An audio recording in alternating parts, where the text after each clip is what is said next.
So, welcome to the show and thank you for coming on. I guess first question is if you could just tell us a little bit about yourself and the work that you do.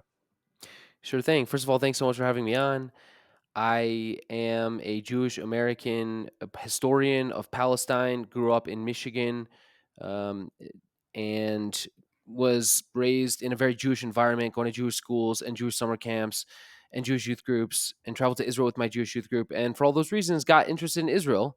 And being the curious person that I was, that led me to Palestine and got more interested in Palestine, learned Arabic, spent a lot of time in the Arabic speaking world, eventually wound up doing a PhD in Palestinian history. And I was especially interested in understanding the truth behind many of these things you hear growing up in a Jewish Zionist environment in the US. There's quote unquote no such thing as a Palestinian. You've probably heard that a bunch if you grew up in the environment that I grew up in. And that got me so interested and so curious. Like, what is the history of these people who call themselves Palestinians? When did they start to refer to themselves as such? When did they start to develop a specifically Palestinian identity? That led me to write my PhD dissertation on the origins and development of a Palestinian identity in the late Ottoman period. And so I finished my dissertation in 2017. And since then, I think the thing that I've been most interested in, most focused on as it relates to Israel Palestine has been trying to make academic research more accessible to broader audiences. I think there's so much interest in Israel Palestine history, right? Because in order to understand what is going on today, how we got to the current situation that we've gotten to, you got to study history, even just to understand the basic issues dividing Israelis and Palestinians, refugees, Jerusalem, settlements, borders, water. It's all history. And some of it is like not just 10 or 20 or 30 years of history, but like 75 or 100 years of history. And so that's really, I would say, how I would characterize my work now is trying to make academic research as well as reports coming out of Human Rights Watch and Amnesty International and Physicians for Human Rights and B'Tselem, these dense reports, some of them hundreds of pages long. I'm trying to repackage them and repurpose them and ultimately make them more accessible to broader audiences. Awesome. And I'm looking forward to getting into all that. But before we do, I'm sure as you are aware, last night the House passed a resolution proclaiming that anti Zionism is anti Semitism. I think there's no nuance in the resolution. Bunch of the squad voted against it. There were some Democrats who voted present.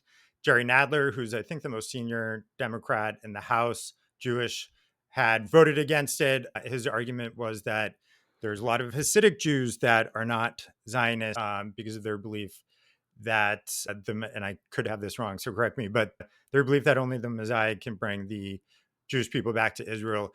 Can you just, from a high level, because I want to get into the history as well, but talk about first what do you see as the definition of Zionism? Because I've seen that evolve a bit over the years, and then just your reaction to this resolution that they passed last night.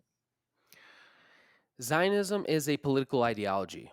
It's a political ideology that says Jews have self determination rights in the land of Israel Palestine. That's the most simple way to interpret Zionism. There were, of course, many different strains within Zionism over the past 150 years. There have been political Zionists. Like I said, that's the dominant form of Zionism. There have also been cultural Zionists who prefer to talk more about Hebrew rejuvenation and Hebrew revitalization, Hebrew culture, Hebrew language, Hebrew expression. And I don't think those two are in contradiction at all. There have also been like spiritual Zionists. There have been other religious Zionists, obviously, but ultimately, I think all of those other types of Zionists, the cultural and spiritual and religious Zionists, are also political Zionists. So I think political Zionism is really the dominant form that includes all the other types of Zionism as well. And in terms of how I would react to this House resolution, I mean, you know, I guess I'm an anti-Semite. I guess that means I'm an anti-Semite. Apparently learned that I love the Jewish people. I love all my family. They're all Jewish. My home community, they're all Jewish. Most of my childhood friends and many of my current friends are all Jewish. They love me. I love them. Make Shabbat dinner. I go to shul sometimes. I celebrate Jewish holidays. Apparently, that makes me an anti-Semitic a person for doing all those things because I'm also I don't think that the Jews have inherent self determination rights in Palestine. By the way, I don't think groups of human beings, owing to their religious or national or ethnic identities, have inherent self determination rights anywhere in Israel, Palestine, or in Egypt, or in France, or in Germany. I don't buy into the concept that a nation, owing to its nationness, thus it grants it self determination rights in its national homeland. I just don't accept that ideology more generally, and that obviously includes a rejection of Zionism, which is a Jewish form of nationalism. So that's kind of what I would say about that. I mean, there's obviously a lot to say about the equating Zionism and anti-Semitism. I would say many of the, the Zionism's greatest proponents historically were doubled as some of the greatest anti-Semites historically. I think most famously would be Arthur Balfour himself, who authored the Balfour Declaration, which is the document the British government used to as part of its British mandate policy in Palestine to encourage Jewish immigration and Jewish land purchases in Palestine. So he is, you might say, like the chief operating architect of Zion of like the of Zionism historically. He was also a huge anti-Semite in 1905. Recall that he supported legislation to keep Jews out of Britain. Of course, at the time that Jews were fleeing persecution in Eastern Europe, they were facing pogroms across Eastern Europe, in the Pale Settlement, in the Russian Empire, in Ukraine, in Odessa. Jews were being persecuted in the thousands. They were being slaughtered and massacred in the early 1880s, in the 1890s, and then in the early 20th century. So on the eve of Jewish persecution, Lord Balfour, the world's most famous Zionist in history, prevented Jews from entering Britain at a time when Jews were facing anti-Semitism and persecution in Eastern Europe. So it's just this idea that Zionism to oppose Zionism is to be anti-Jewish is totally insane. Actually, I would say the exact opposite historically is closer to the truth. That is to say, historically, you were more likely to be a Zionist if you were an anti-Semite than you were if you were a non-anti-Semite. Yeah, because wasn't there a lot of, at least in the mid 30s, a lot of Germans who were happy to see all the Jews go to Palestine, and so they're very favorable of seeing a Jewish emigration out of Germany, and that just happened to be the same time as I think the Arab revolt into the British were kind of putting a kibosh on Jewish immigration. And I guess just one more point on the Zionism versus anti-Semitism. One thing that sort of confuses and bothers me is it feels like it's a slippery slope on what we're saying when we're talking about anti-Zionism, because you'll talk to someone who believes that the two are the same, and they'll say, "Yeah, by anti-Zionism, I mean you don't support the idea of a homeland for the Jewish people," or sometimes it's you will not firmly acknowledge the right of Israel to exist, which maybe we can talk about that language a bit later. And then there's also, no one admits it, but it just tends to be after a minute of conversation, any criticism of Israel tends to be anti Zionism. And then that means you're an anti Semitic. So it's a very slippery slope. And I would question why Congress would be involved in that in the first place. That might be another It's very discussion. well. It's very clear why there's this attempt to equate anti-Zionism with anti-Semitism. We know the reasons. The reason is because the United States Congress, together with U.S. President Joe Biden, together with, I would say, most former and current Democratic and Republican politicians at the federal level, have been funding Israel to the tune of $3.8 billion a year. The same Israel that is now committing what genocide scholar Rod Siegel calls a textbook case of genocide. So, if that's the case, and now we'll let the ICJ and the ICC make that determination in due time. But if it is the case that Israel is in fact carrying out a genocidal war against Gaza, then and the United States is funding and supporting it, that renders the United States government complicit in those war crimes, which, by the way, is also a war crime to be complicit in genocide. And so, they're trying to basically silence anyone critical of Israel out of their own self interest, out of their own desire to not face criminal prosecution at the ICJ. I mean, I think that's literally the reason. Like, U.S. politicians are worried they will face criminal prosecution at the ICJ for the war crimes, for being complicit in Israel's genocidal war in Gaza, and so they're doing everything they can to silence that criticism. I guess I would disagree slightly on that. My sense has been that there's never been much concern among U.S. officials for prosecution in the International Criminal Court. I don't, because we're not signed on to that statute, right? And I don't think Israel, as we barely recognize the body, even though I think we referred Vladimir Putin for prosecution. But just remembering the Iraq war days when we had a whole slew of good arguments for prosecuting U.S. officials for the illegal crime of invading another country, among many other things. And it was just kind of shrugged off.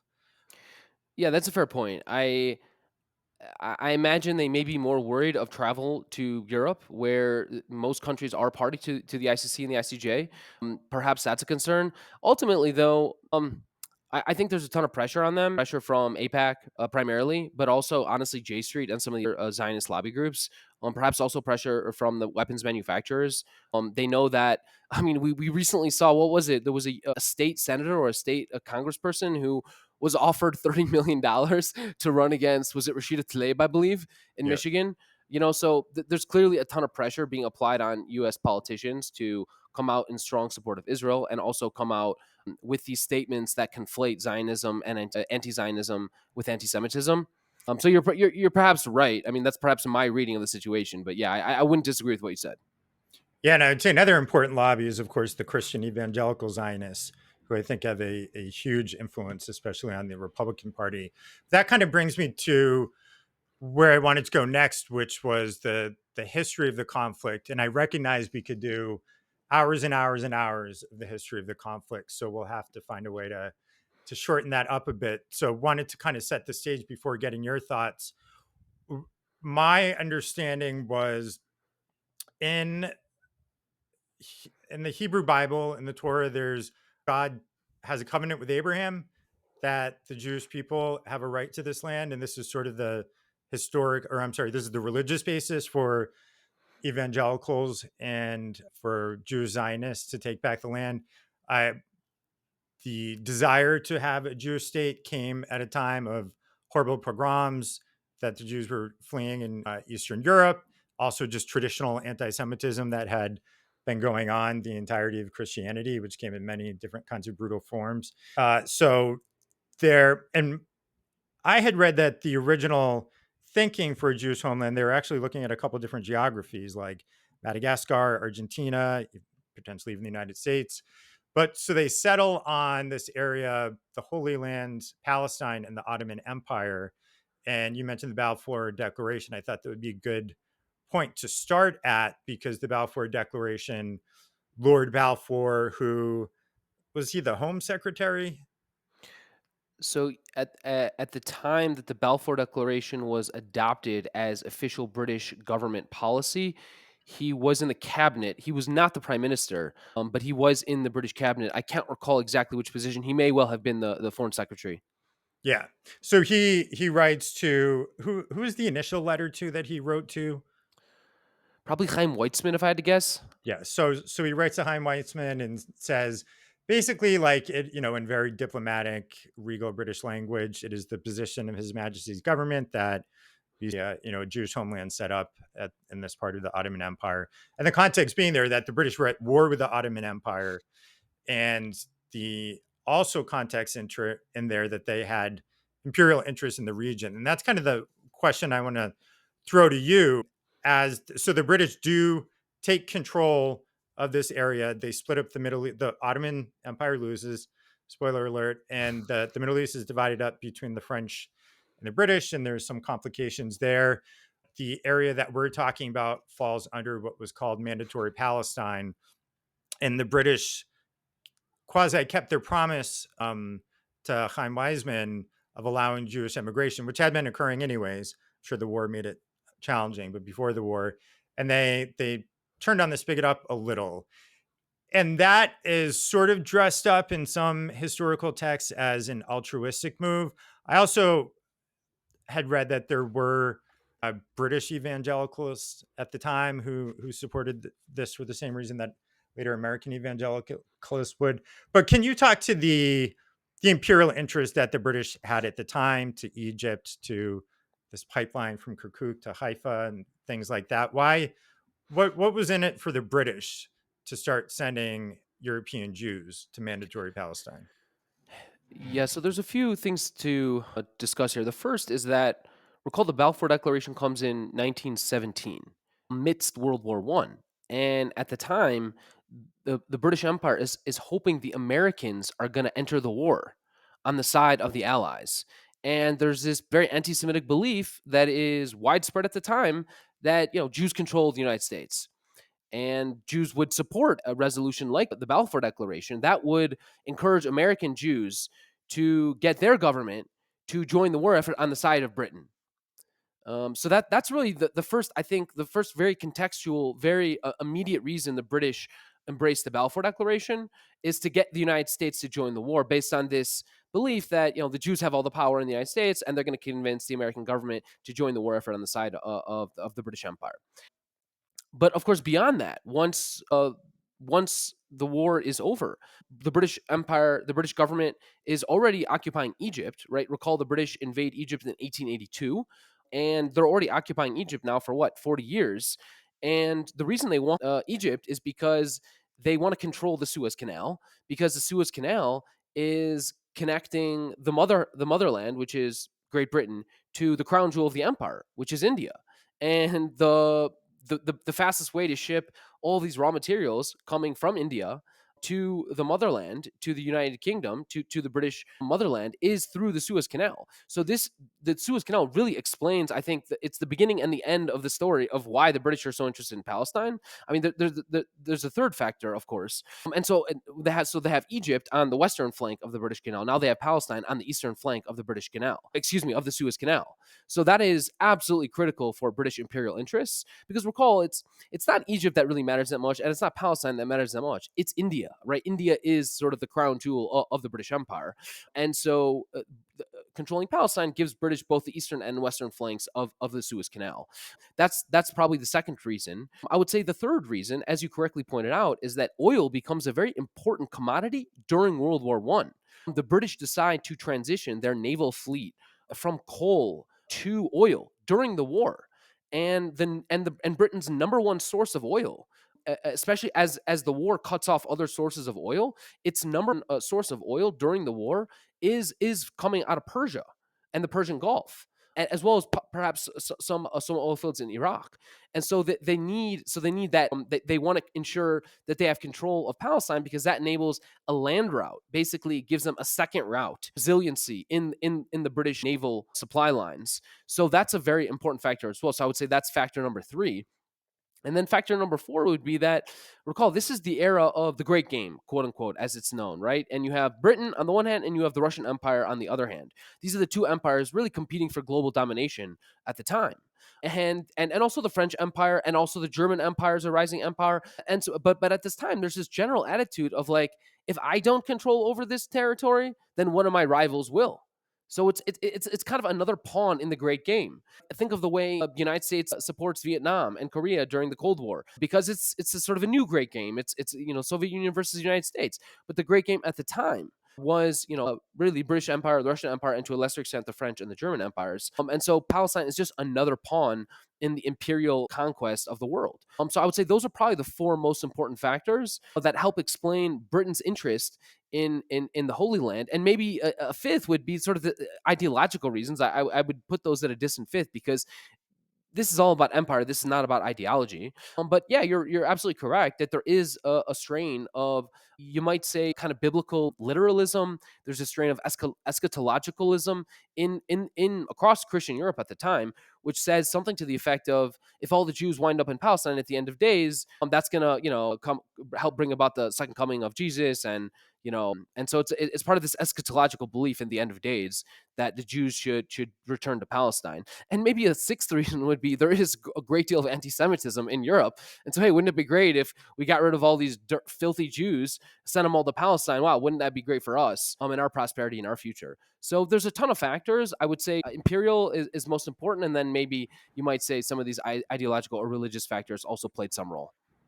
And it sounded like at this time, a lot of the leading Zionists, and I know at this time you start to see the divisions among the Zionist leaders, but Jabotinsky, for example, I believe he and others had dressed their language, at least when referring to the British, as the Zionist settlers being a colonial project. I mean, I think Herzl had originally said, straight up that we know this is a colonial project, but making the Zionists at the time in the 1920s were talking about saying to the British, like, yes, we are here to serve your imperial interests. Like, it's good for you to back us, and we're happy to be part of you. I think underneath that, they, of course, were planning eventual independence. They had no desire to permanently be under the thumb of the British Empire.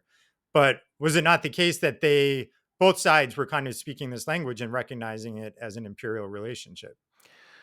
That's exactly correct. In fact, Arthur Rupin, who was the chief political officer of the Zionist organization, the primary Zionist organization throughout the first half of the 20th century. Their primary officer in Palestine was Arthur Rupin. He moved in the early 20th century, and he is originally from Poland.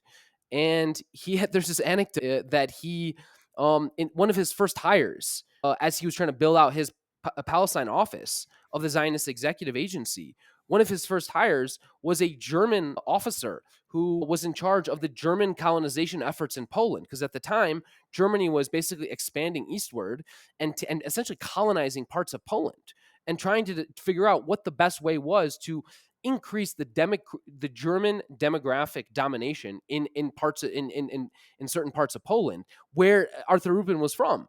And so he reaches out to one of these German colonization offers and says, "Hey, you seem to be good at colonizing places and transferring Germans into what were previously Polish dominated regions. Do you want to work for us? We're trying to do the same thing in Palestine." So it's a very explicit understanding that what we are doing is colonizing Palestine. And in fact, if you look at the names of most of the Zionist organizations at the time, they're using the word colonies and colonization.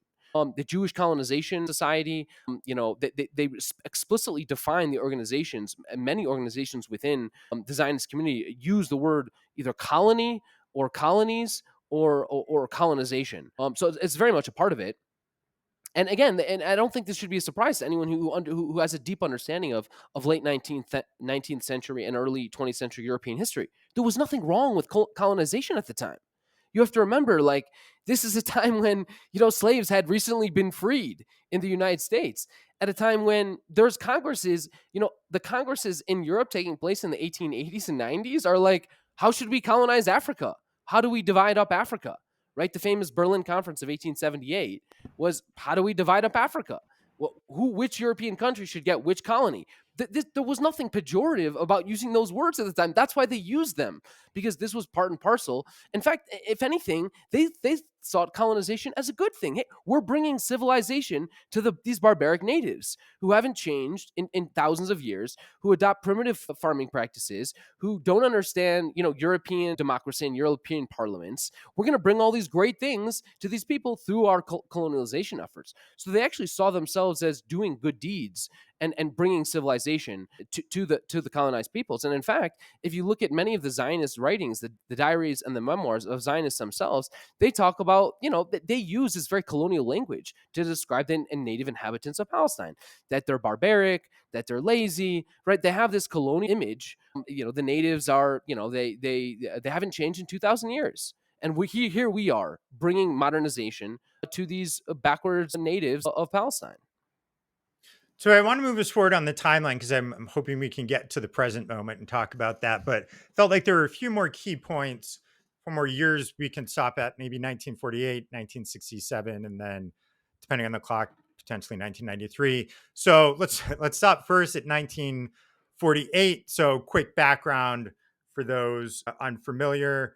In the 1930s, there of course had been uh, Jewish immigration to Palestine. The British put a stop to it. There's a big Arab revolt, which I think is 36 to 39 or something like that. So it's just becoming a headache for the British, this conflict between the Zionists and the Arabs. There's also a recognition by the Jews of Europe that they're sitting on the edge of a volcano, to paraphrase someone. and that they need to get out. And at the time, they couldn't get out anywhere. Famously, I think it was the USS St. Louis, full of Jewish refugees before the war, just before the war, coming to New York Harbor. They sat in New York Harbor and they were turned around. They weren't allowed into the United States. They were sent back, and many of them perished in the Holocaust, which of course happened when the final solution was decided upon by the Germans in 1941, and then the mass slaughter of 6 million Jews followed. So after that, after the war, bigger Jewish immigration to mandatory Palestine, more British headaches. In fact, there was a lot of terrorism against the British from the Zionists and the Jews who wanted the British to just leave so that they could take control of the land. The British throw it to the UN. The UN comes up with a partition plan, which maybe you could hit on the details of it. But I think at the time, the Jews in the area were 33% of the population. They were given 55% of mandatory Palestine. And so it didn't seem like a fair partition. Partition happens nonetheless. The Jews in Israel they declare independence, and they sort of began this ethnic cleansing campaign of even the areas that are under Arab control. You see this intervention from, I think it was Jordan, Iraq, Egypt, Syria. This is the War of Independence.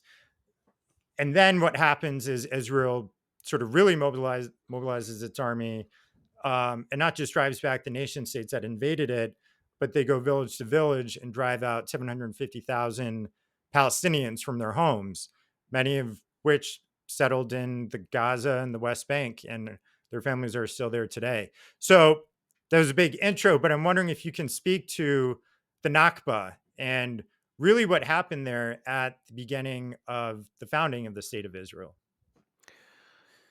Yeah, I think you got things right. You talked about how when the British decide to leave, they pass the baton to the United Nations, which adopts this partition plan, trying to divide up Palestine into Jewish and Arab states. The Jewish state is like 55% Jewish, 45% Palestinian. The Palestinian state is like 95% Palestinian, 5% Jewish. The Jews have until this point bought up something like 6% of the land of Palestine, and are given something like 55% of the land of Palestine in the partition plan. So I think for that reason, and they're only 33% of the country, as you said. So for those reasons, the Palestinians don't see this as a very fair offer. Also, recall that it the Palestinians had been telling the British to allow the people of Palestine, Jewish, Muslim, and Christian native inhabitants of Palestine, to allow them to elect their own representatives, to embrace democracy, in other words, throughout the 1920s and even beyond that. But the British have no interest in democracy. The British have an interest in embracing a Zionist program and encouraging Jewish immigration and land purchases, which is fundamentally anti-democratic because it violates the political will of 85% of the local population. And so the Palestinians saw the entire Zionist enterprise from 1917 onwards as fundamentally illegitimate because it violated the political will of the vast majority of the native inhabitants of the land. And so even the fact that the Jews got to 33% of the country was in and of itself a fundamentally anti-democratic act. It was a fundamentally imperial act. And so they rejected the partition plan, and war broke out. And in the first a few months of the war, it was basically a war between the Zionist community of Palestine and the native Arab Palestinian inhabitants of Palestine. And already in March, April, the Zionists embraced what they call Plan Dalet, which is basically a blueprint for pushing Palestinians out of their homes. And so already in those first few months of the war, in March, April, May, Zionist forces are taking over the coastal plains. They are expelling Palestinians from Ramle and Lod and Tantura already in June and July of 1948. By the fall months, they enter the Galilee and start expelling Palestinians en masse from the Galilee. And by the war's end, by November, December 1948, the Zionists are now in control of most of historic Palestine, of 78% of historic Palestine, through brute force, through ethnic cleansing. And then in the year and a half or two after the war's end, all these Palestinian refugees are trying to return to their homes, as refugees so often do after a war. And Zionists and now Israelis, right? Because Israel declares itself a state in May 48. So the state of Israel and the Israeli military shoot at anyone trying to return to their homes. They slaughter more than 1,000 defenseless, unarmed Palestinians in the year and a half after the war's end. So, in addition to the 750,000 refugees they create during the war, in addition to the 10,000 to 15,000 Palestinians they killed during the war, in addition to the 800 Palestinians they massacred during the war, then they massacre twice as many in the year and a half after the war. Between more than 1,000, potentially as many as 2,000 Palestinians massacred. And if you just go to 1956, they massacre as many as 5,000 Palestinians trying to return to their homes in the years after the war. And so I think really to understand how we got to where we got to today, to understand why the people in Gaza have been so rebellious for so many years, you have to understand that they were made refugees 75 years ago. And then many of them were slaughtered in their attempt to return to their homes after the war. And then they were slaughtered repeatedly again and again. In 1956, recall that Israel enters Gaza. It enters Khan Yunis on November 3rd, 1956, goes door to door, takes out every single male above the age of 18, line them up in the city center of Khan Yunis, and massacre them. We're talking hundreds of Palestinians massacred in 56. These Palestinians have memories of this stuff, right? Abdul Aziz al-Tisi, the co-founder of Hamas, was 8 years old and bore witness to that 1956 massacre. Well, guess what? A few decades later, he co-founded Hamas, and kind of one is just it pains one to think of how many 8-year-old children are bearing witness to the atrocities today, and how many of those 8-year-old children in a decade or two from now are going to establish the next Hamas that carries out an atrocity on a far greater scale than the one that was carried out on October 7th. So yeah, 1948, I think, really begins is sort of the moment in time that you really begin to talk about the modern contours, of the Israel-Palestine question today. And a quick note on you referencing people trying to return. The international humanitarian law and the Universal Declaration of Human Rights, which both came after the horrors of the Second World War, state that every individual has a right to leave his own home and has the right to return. And so when people hear this phrase, the right to return, being talked about with the Palestinians, it's not a kind of pulled out of thin air. It's recognized that you have that right to return. It's just not being exercised. So now I want to bring us to 1967, because I feel like that really becomes critical for understanding where we are today. And that's for two reasons. So background, where we left things kind of in the 50s after the 48 war, and I know there was a war in 56 as well, but the kind of status quo was that Jordan had come in control of the West Bank and was occupying the West Bank after 1948. Syria had come in control of the Golan Heights, and we probably won't really focus on the Golan Heights here. And then Egypt had come in control of Gaza and was occupying that. There was sort of low-grade warfare going on between these countries leading up to 1967. But then in June, Israel says, you know what, I'm gonna act. It looked like, I think, the Egyptians had been rolling out their Air Force, and it may have been a bluff, may not have been, but Israel said, we're not going to take that chance. So in 6 days, they basically completely destroy the Arab armies that had surrounded them. And not only do they do that, but they now occupy Gaza and now occupy the West Bank. And this is kind of a real turning point. The United Nations at that time passed a resolution 242, which called on Israel to leave the territories it occupied. It has not. It's been almost 60 years and they're still there. But this is where Noam Chomsky has talked about this as a turning point where Israel had the choice between expansion or security. Because there were deals offered in the years after that war, starting in the early 70s and right up through the early 2000s. The Arab states said, if you leave the West Bank and Gaza, we'll sign a full peace treaty, give you full recognition. That was most explicit in the 2002 Arab peace plan.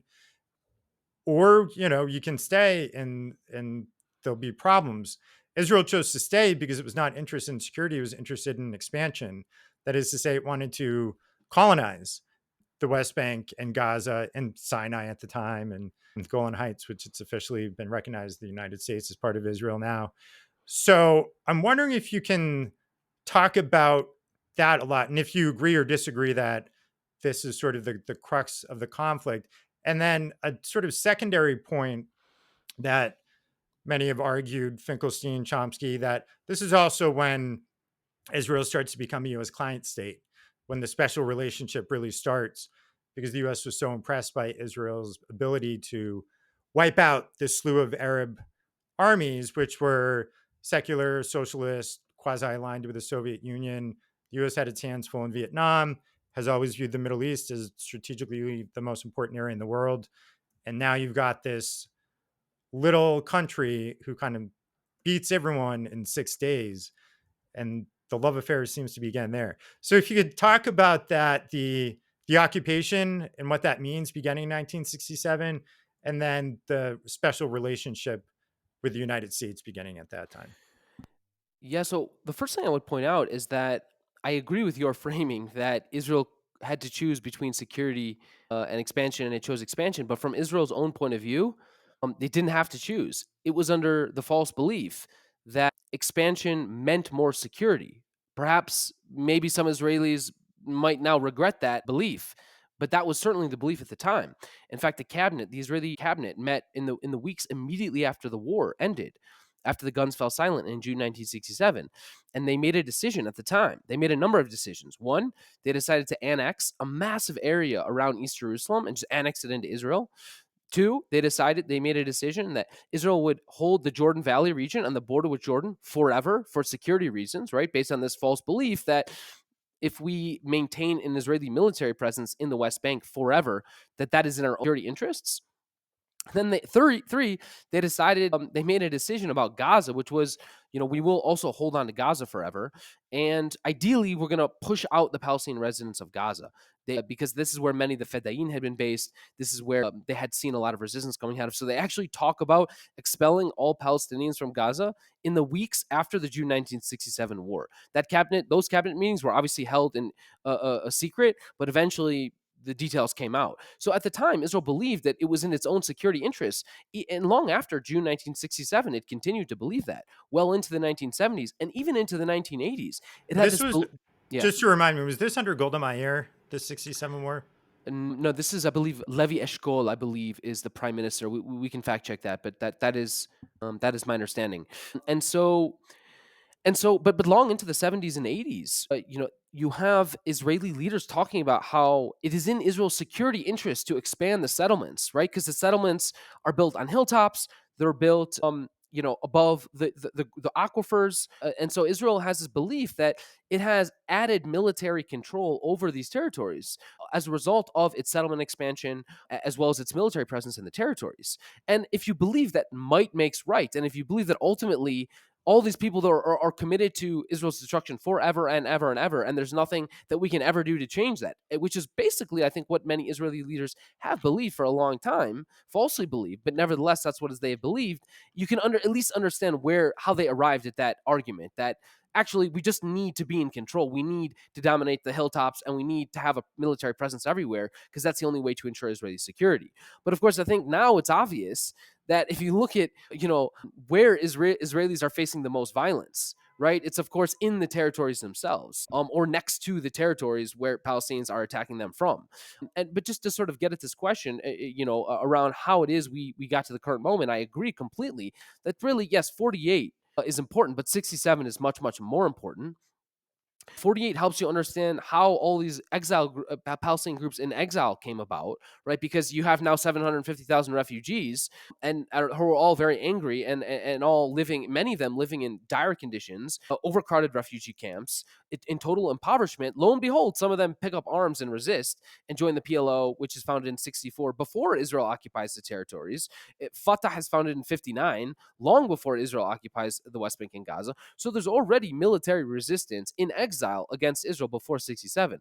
But I think really it's 67 that helps understand how we got to the present moment, because it's from 67 to 1987, where Israel is slaughtering 32 Palestinians every year for 20 years, where Israel is directly denying Palestinians political rights.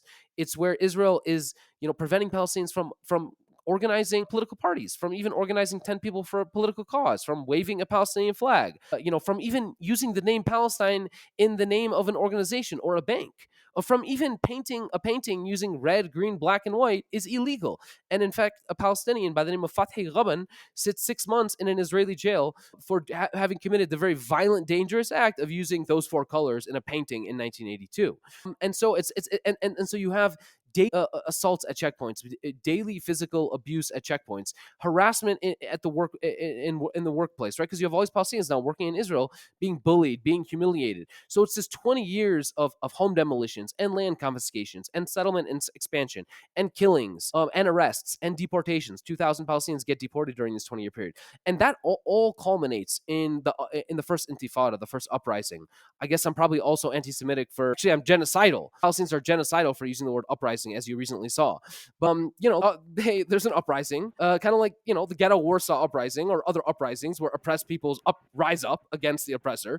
The Palestinians too rose up against the Israeli oppressor, and in the first year of that uprising, from December 1987 until December 1988, the Israeli military slaughters 142 people in Gaza and suffers zero casualties because it was primarily a nonviolent revolt. And I think it's just the first Intifada, the first uprising that really explains how we got to Oslo. And so, Palestinians are basically protesting every day. You have strikes, you have riots, you have Palestinians burning tires, you have Palestinians, throwing stones at Israeli tanks. And over the course of the uprising, the Israeli military kills 1,200 Palestinians. It imprisons 170,000 Palestinians sit in an Israeli jail during the uprising. Every single Palestinian household is affected by this. You have Yitzhak Rabin ordering his soldiers break the bones of Palestinian kids. A third of the Palestinian kids who had their bones broken were under the age of 10 years old. Okay, you're telling me a 10-year-old kid throwing a stone at a tank should have his bones broken? This is outrageous to Palestinians and inflames the Palestinian street. And lo and behold, what the organization that was previously a charity organization, it was called Al Mujamma Al Islami, the Islamic Collective, lo and behold gets radicalized, calls itself Hamas, and starts committing terrorist attacks against Israel in the 1990s as a result of this brutal suppression of the Palestinian, primarily nonviolent uprising. So that's maybe at least to get us started on the question of kind of how Israel's desire to expand, to control Palestinians, to deny them basic rights, to prevent them from traveling, to deny them the right to have a say in the government that controls their lives. That helps us understand, I think, how Israeli occupation played such a key role in bringing and getting us to the current moment. Now, to answer the second part of your question around the U.S. special relationship with Israel, recall that Israel is obviously recognized by the United States within, I think, minutes of its declaration of independence in May 1948. It was But you're, just after the Soviet Union, right? yeah, it was like I forget the Like exact a order of minute the. or two. But it was coordinated, right? I mean, so the United States, together with many other countries around the world who were complicit, let's call it, in the Nazi genocide by not allowing Jews to flee Nazi Europe to the United States, right? The United States also had prevented Jewish refugees from fleeing Europe during World War II, as did many other countries, as did the UK, as did many countries. So all these countries are obviously feeling very guilty about their complicity in the slaughter of 6 million Jews, among many other people. And so there's this swelling of support for the state of Israel. But even in the 1950s, recall, I believe it's President Eisenhower who tells, I believe then Prime Minister of Israel, was it Moshe Shertak or Ben Gurion, or I forget who, in 56, that you better withdraw from the Sinai Peninsula. Because remember, Israel basically occupies the Sinai Peninsula in 1956. And I think, I can't remember if it's Ben Gurion or Shertak, but he's like, but Eisenhower says, you withdraw from the Sinai Peninsula immediately, or we're going to pull our support. So, the U.S. And did the context on that is they were working with the British and the French, who had imperial interests in Egypt, and Sadat was sort of getting in there, or Nasser, I'm sorry, was upsetting British imperial interests, and so they coordinated with Israel to invade. And there's some harebrained scheme that didn't quite work out, and as you said, infuriated Eisenhower. That's exactly right. So you're right. There was U.S. support before 67, but I do agree that especially in the years after 67, the support grew stronger.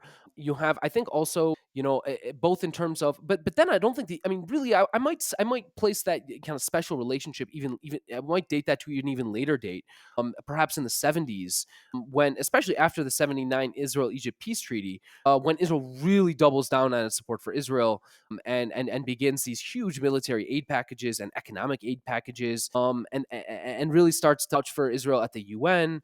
And then, obviously, it only the relationship only strengthens thereafter. You might say that before the 1990s, it was the United States' Cold War with the Soviet Union that is really driving the key decisions in its support for Israel, right? Because Egypt, of course, gets support from the Soviet Union, as does other countries in the Middle East.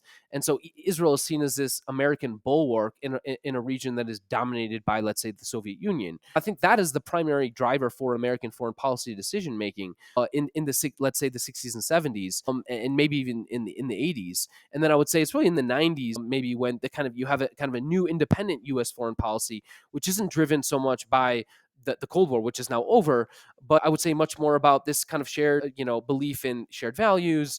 And of course, the lobby is very powerful already by that point in the 90s, both the evangelical lobby and the APAC lobby and the weapons lobbies. And then I think, in addition to this false belief in shared values, I might actually add, security cooperation, military cooperation, this belief in fighting Islamic terrorism, which doesn't, I think, pick up until after, let's say, 9/11, when that really becomes, I think, for at least the American public, maybe more so than the political class, but it's certainly in the eyes of the American public, this belief that we're in this shared struggle against radical Islamic extremism maybe becomes more important. And you saw that flare up again recently with all these comparisons to ISIS. Hamas equals ISIS, and look, for the first time, I think, in decades, the average American, who doesn't care at all about Israel Palestine, doesn't know anything about Israel Palestine, all of a sudden is waving an Israeli flag on their Instagram profile or their Facebook profile. That was something fundamentally new, especially among young Americans. We had never seen that, at least not in my lifetime. So, and of course, Israel, I think, floundered. I mean, it had this ground swelling up of sympathy. It could have, the Israeli government could have, it had your average American 18-year-old waving an Israeli flag in support of the state of Israel. What we're all fighting these crazy barbaric Islamic terrorists. They had You're so saying much that's support. happening now? Well, I was saying, in the immediate aftermath of October 7th. Right. Obviously, after Israel slaughtered, 20,000 dead Palestinians later, obviously things have changed. Yeah. And so I want to bring this up to the current moment. There are a couple just quick points I wanted to make, though. And I was really tempted to go off on a tangent with you on Oslo, but maybe we save that for part two, because I'm interested in your thoughts on the Madrid negotiations, and felt like Oslo was kind of going on sly in the background, and that undercut a real negotiation that was going on. And but so I wanted to just, you had mentioned briefly the Israelis building settlements and structure over water aquifers in the West Bank. This is something that they've been doing, and throughout the whole history of the occupation, finding the most valuable areas of the West Bank. And it's a they're in the middle of a desert in the Middle East, and so finding water is very important. And kicking Palestinians off land where water is, and telling them they can't drill for water on their land, or they can't drill past 2 feet for water, or something like that. These are just some of the daily humiliations and implications of being under military occupation for 50 plus years. So, taking us to the present, we have the West Bank. This is the West Bank of the Jordan River that the Israelis occupied in 1967. They began putting settlers in, which is a nice way of saying colonists in. Sometimes these colonists go into open land. Sometimes they kick out Palestinians out of their homes. So we're seeing quite visibly at the moment, at the barrel of a gun. Today, there's, I think, just under 700,000 Israeli settlers in Gaza. And if people The look West up, Bank. or I'm sorry, in the West Bank, people look up a map of the West Bank, it looks like Swiss cheese, because these settlements are all disconnected. They are connected by Jewish Israeli only highways that the Palestinians can't go on. They have to go find a checkpoint somewhere and wait in line. And it's a horrible occupation, and it continues to grow despite US condemnations and frowns over the years. So that's what's going on in the West Bank. And, as I sort of referenced, there's some increased violence on the West Bank going on, and some increased mass expulsions. But Wanted to now finally dive into Gaza. So just wanted to set the stage for what it looks like. And these numbers are, I think, from like 2 days ago, so might be a little old. But uh, officially, around 1,300 Israelis were killed, mostly on October 7th, in the fighting from Hamas. I think in the conflict itself, 39 IDF soldiers have been killed. Palestinians, 15,000 plus. This, and again, this is from a couple of days ago. So I think they're killing 700 to 1,000 people a day now. So probably being more than that. But according to the UN Refugee Agency, 6,000 of those are children.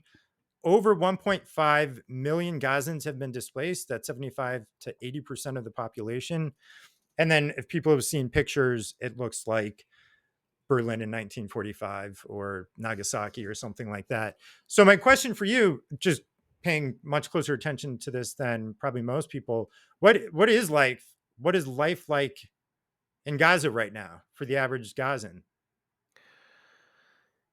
I mean, we're talking about a humanitarian catastrophe that I have never seen anything of this scale or magnitude in my life anywhere in the world.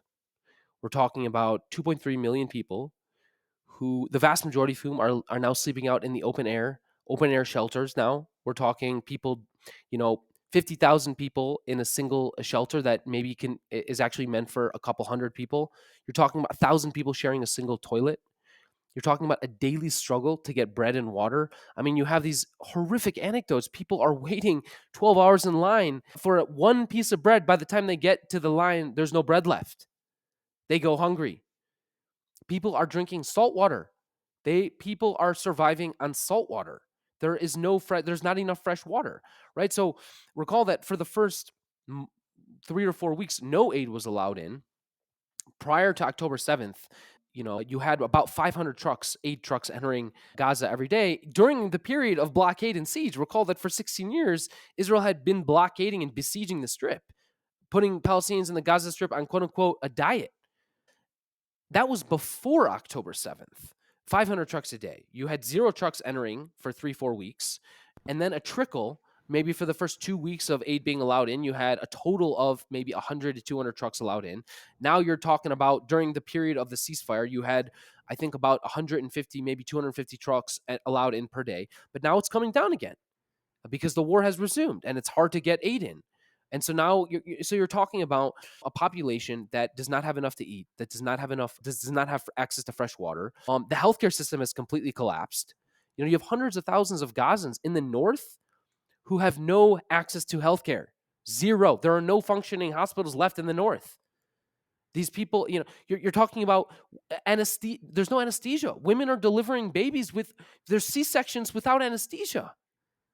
You can't even isolate. You can't even put people under. I mean, it's absolute insanity. Treating wounds with store bought supplies to try and clean a wound. I mean, so you can't treat the wounded people. You can't get people who are buried under the rubble. I mean, you saw the photos and the videos of people screaming under the rubble, "Help us! Help us!"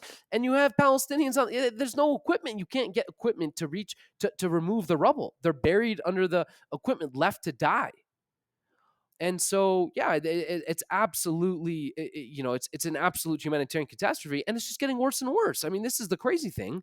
Just on December 4th, the Israeli military, or December 3rd, I believe, that's a few days ago, the Israeli military issued an evacuation order for an area in Khan Yunis that was currently housing 110,000 people. Where are they supposed to go? They can't go north. Where are they supposed to go? So, Israel is expanding its military operations, reducing the areas of Gaza Strip that are quote unquote safe, even though we all know there's nowhere safe in Gaza. It's a humanitarian catastrophe of the kind I have never imagined I would be witnessing in my lifetime.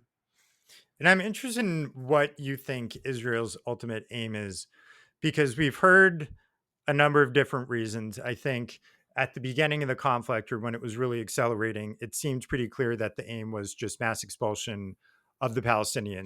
There was pressure on the Egyptians to just kind of let everyone in.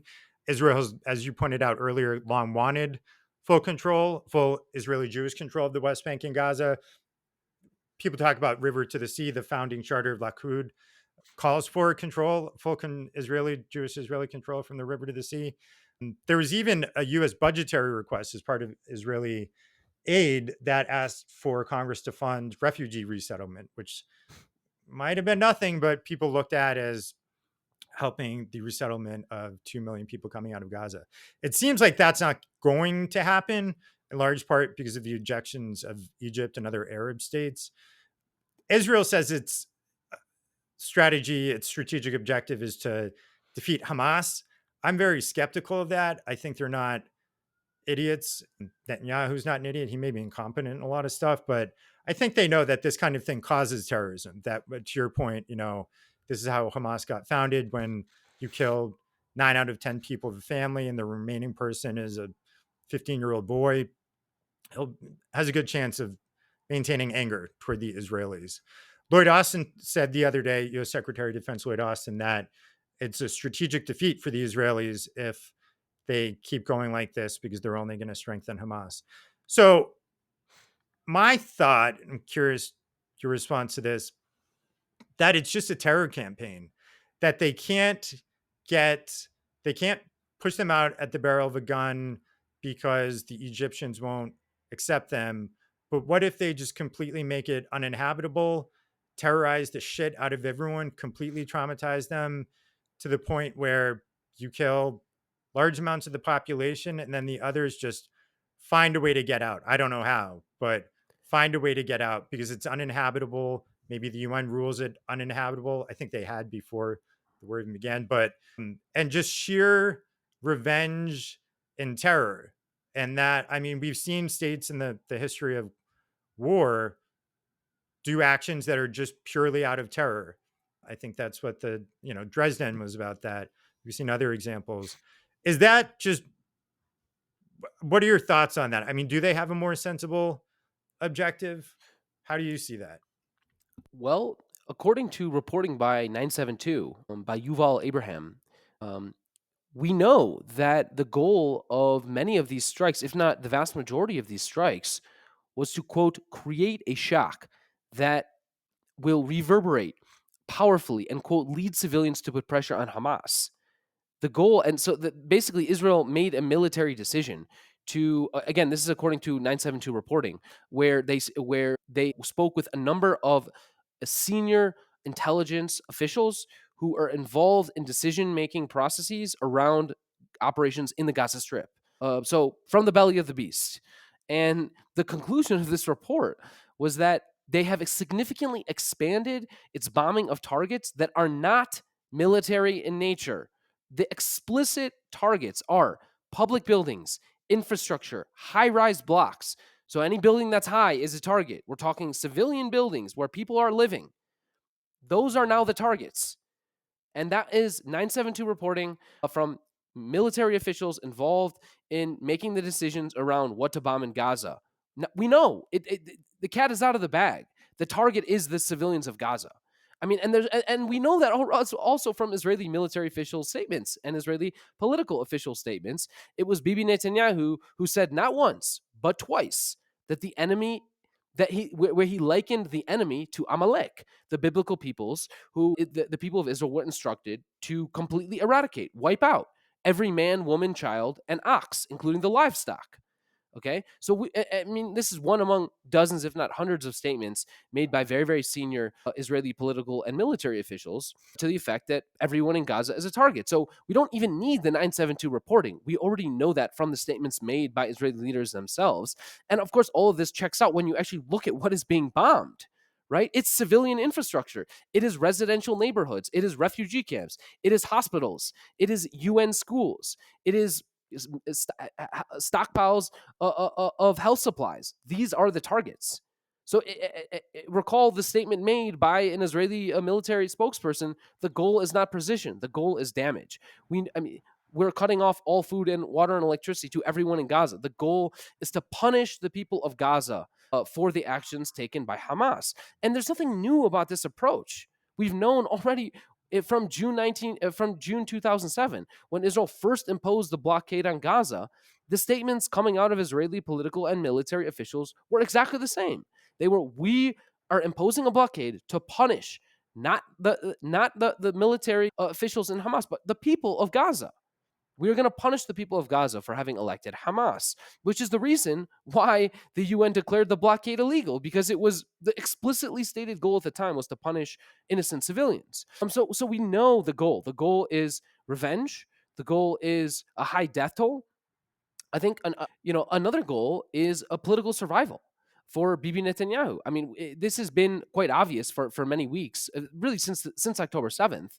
The Israeli public blames Bibi Netanyahu for taking his eye off the ball, for redirecting and repurposing military commandos and soldiers have been moved from Gaza to the West Bank. 75% of Israeli soldiers on the eve of October 7th were based in the West Bank. Okay. And that's obvious because that is where the current government of Israel was focused. Smotrich, Ben Gvir, Netanyahu, they're obsessed with the West Bank. They don't really care about Gaza. Gaza is, lock them up and throw away the key and let them rot to hell. The West Bank is where all the action is. That's where we want to expand the settlements. That's where we need security, right? Because that's where we have the Lion's Den in Nablus, and that's where we have the Jenin's Brigade in Jenin, and that's where we're seeing military operations against settlers. That's where we need real security, right? And so Bibi Netanyahu's political survival is very much at risk. And so I think the goal is to prolong the operation for as long as possible. Because as soon as the operation ends, the Israeli public will hold Netanyahu to account for having, completely abandoned the south of Israel and completely abandoned, care on Israeli, abandon Israeli security needs in the south. And so I think, it's a very worrying thing to say and a very frightening idea that this is not a war that will ever end. This is going to be a never ending war for Israel because for the simple reason that Bibi Netanyahu, first and foremost, cares about himself. We've known that for a long time. He's always placed his own interests ahead of the interests of the security interests of the state of Israel. I mean, this is the reason why you had protest movements.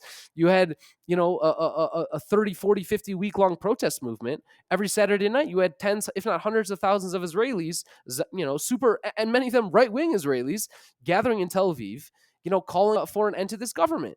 Because here it was, Bibi Netanyahu, who, in order to build a coalition, so that he could basically get off his corruption charges and his bribery charges and his breach of public trust charges, in order for him to basically, which he needs to get off of, otherwise he's going to jail, he needed to formulate a government. And the only government he could formulate was one in which these extreme right-wing elements got what they wanted and got to divert all these resources to the West Bank and the settlement project and the quote-unquote judicial reforms. So Bibi was basically prepared to cancel the judiciary, to eliminate the only check and the only balance on the power of the Israeli government, which is the judiciary. He was prepared to throw that in the garbage for his own political survival. So he's prepared to do whatever it takes to survive politically, which is the reason why I'm incredibly worried that the goal here is not the eradication of Hamas, as you correctly point out.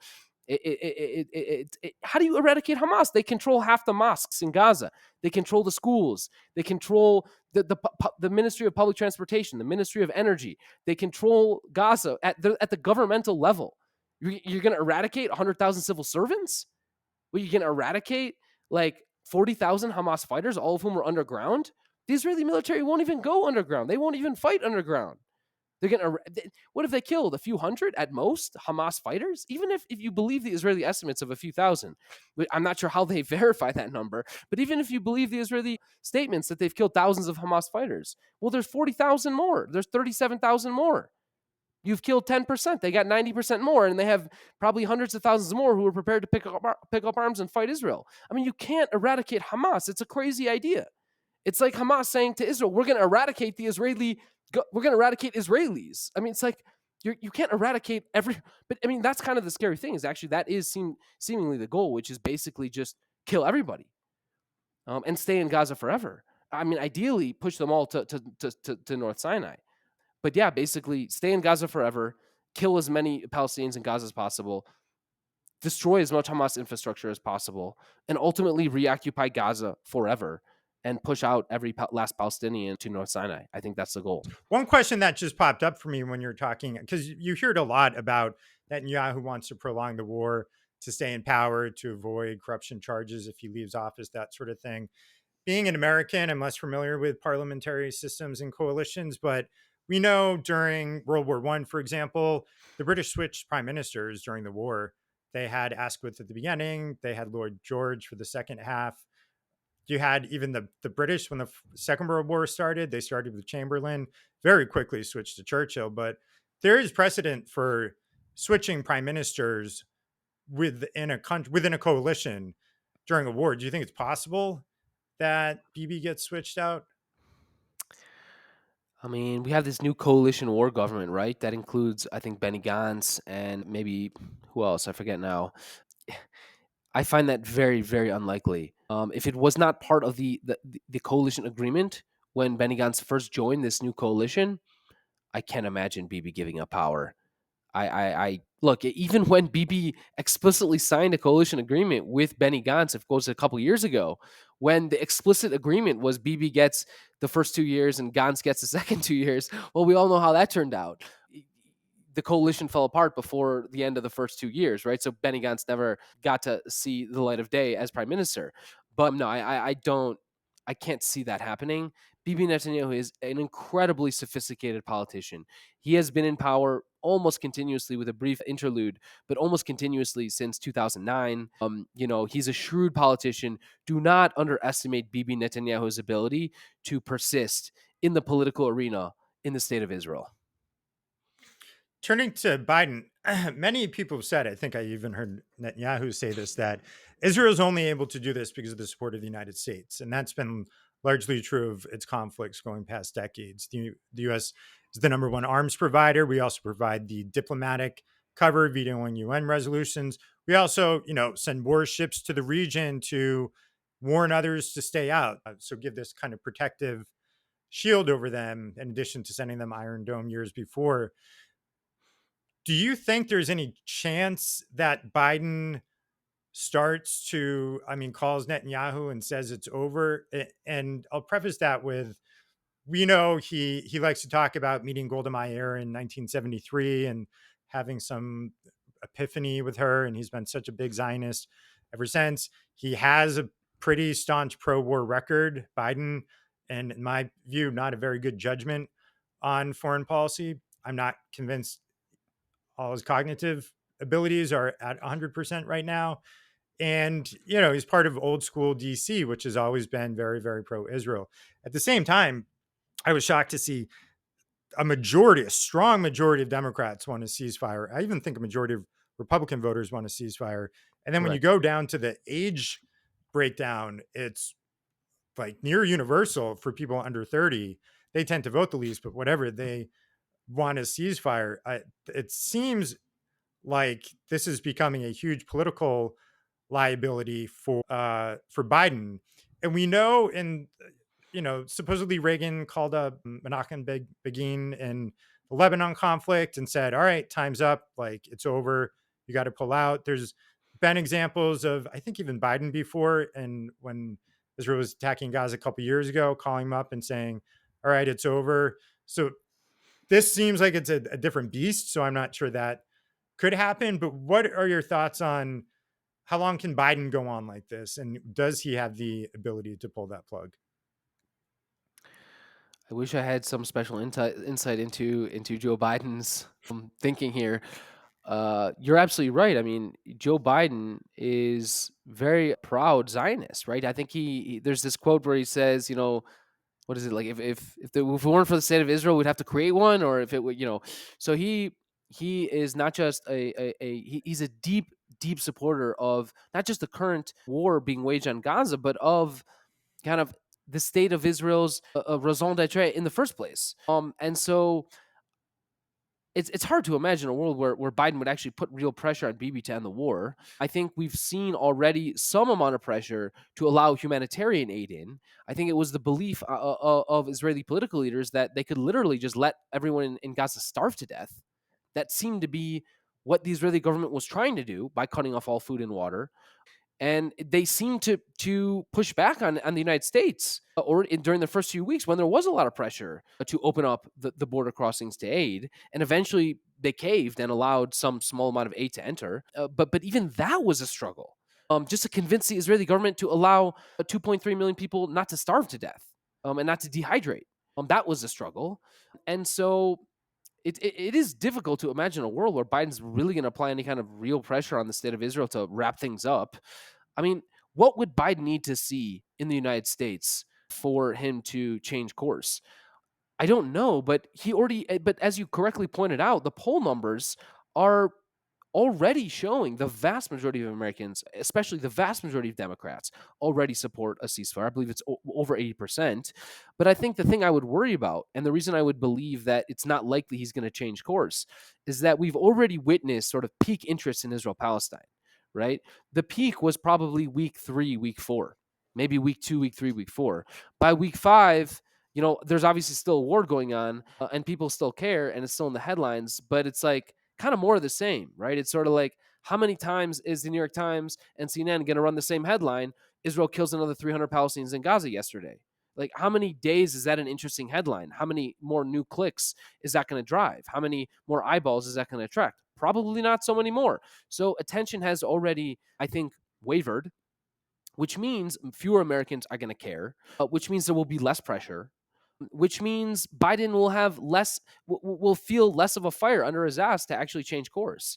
And so I would be very skeptical. I would be very, it would be very difficult for me to believe that Biden is going to apply any real pressure, certainly any real public pressure. I mean, maybe behind closed doors, right? He may be applying more pressure, but um, I just don't see that happening.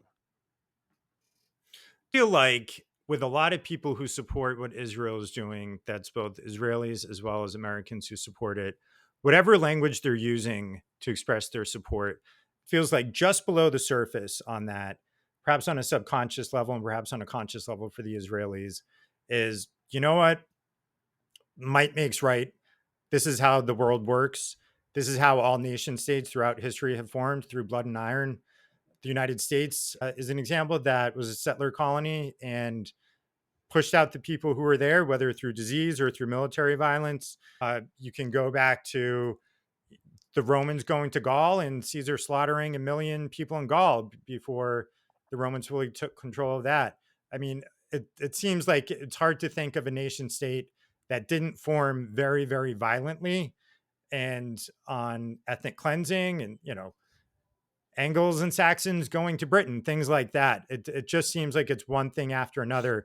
Barbarians coming from the steppes of Europe and settling modern day Germany. So it almost feels like perhaps Israel came a little too late because we had established a humanitarian and international law architecture after the Second World War. But aside from them coming a little too late, is this just not how nations are formed? And if they want to form their nation, shouldn't they just follow what has always been done?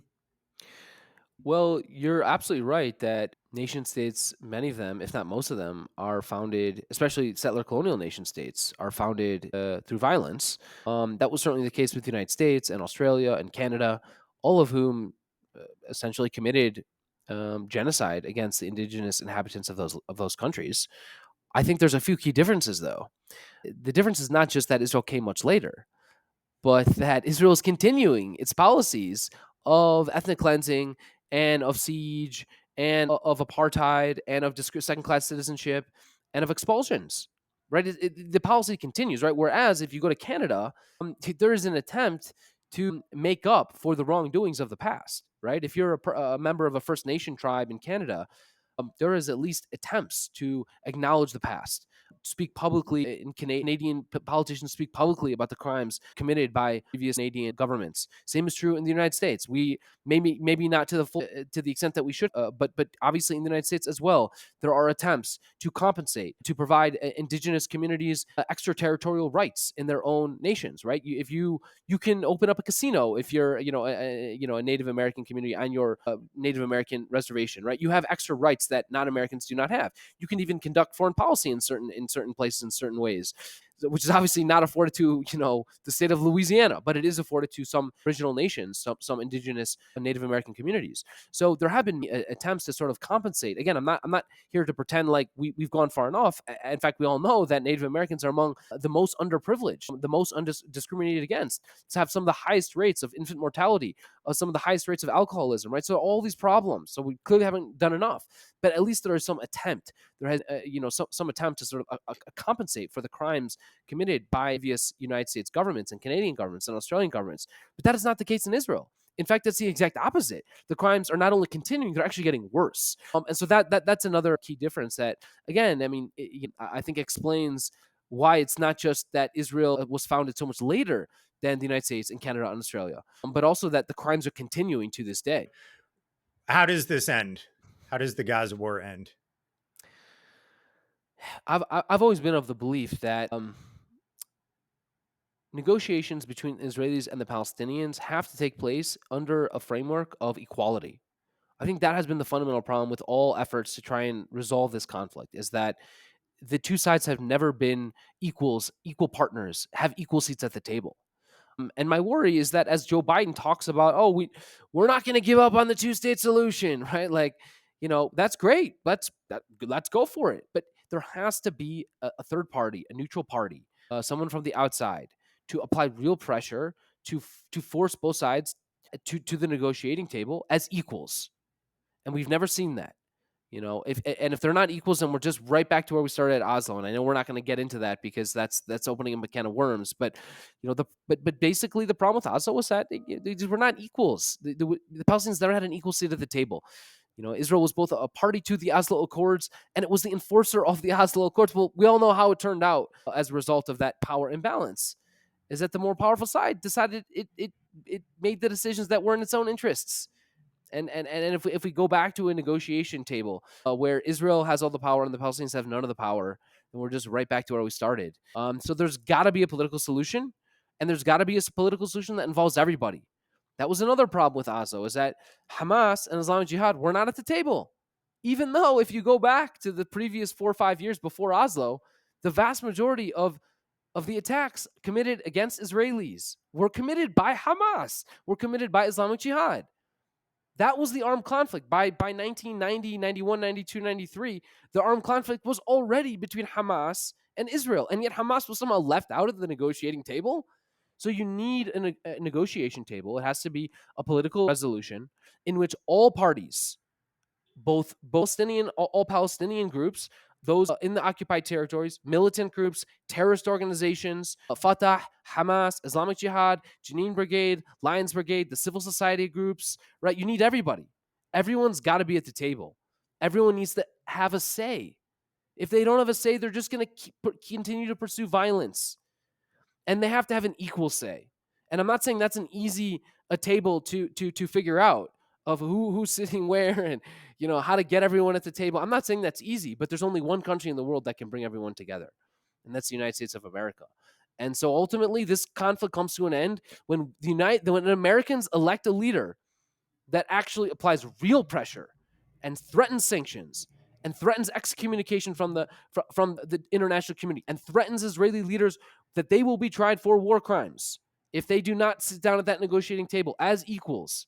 That's what you need, and without I don't see another way out. Well, Zach, we are up on time, but I really appreciate talking with you. I think we covered quite a lot in history and could have gone a lot more. Maybe we can have you again sometime and dive into things like Oslo and what a two-state solution might really look like and whether that's feasible or not. But just thank you again for coming on. It's been super helpful. Thanks so much for having me.